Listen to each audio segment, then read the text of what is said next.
A deadly fire at a high-rise in New Haven. Good afternoon, everybody. I'm Keith Kuntz. The morning blaze at University Towers forced dozens of folks out onto the street. At this hour, one person confirmed dead, several others injured. News 8's Brian Spiros live outside of the building in New Haven this midday as fire investigators continue their work. Brian? Well, good afternoon, Keith. Officials say that fire actually started inside an apartment on the 6th floor, and we spoke with a woman who lives right below that. She said early this morning she heard a great deal of noise coming from up above her, a lot of banging. She didn't know what it was. She went out on her balcony to see if she could see anything, and that's when she noticed thick, billowing smoke coming from the building.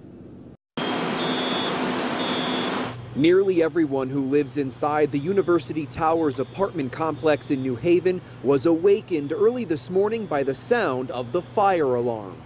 I heard the alarms. My brother was like, we gotta go, but I didn't really think it was true.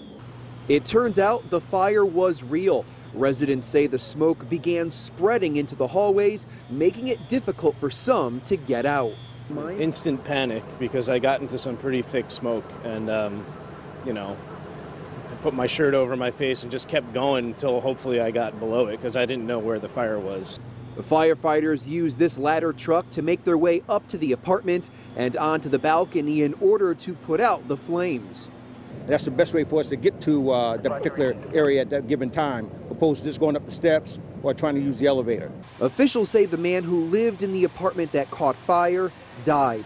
3 others, including 2 firefighters, were sent to the hospital to be treated for chest pain, smoke inhalation, and an injured foot.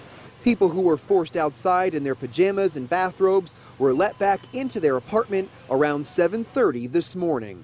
I just moved in here a couple weeks ago to start work, but yeah, it's a rude awakening, literally. Now, officials say the apartment where this fire started was not the only one damaged. Several other apartments around it did suffer smoke and water damage. Officials have not released the identity of the victim, although people who live in this apartment complex tell News 8 that they believe the man was in his 70s.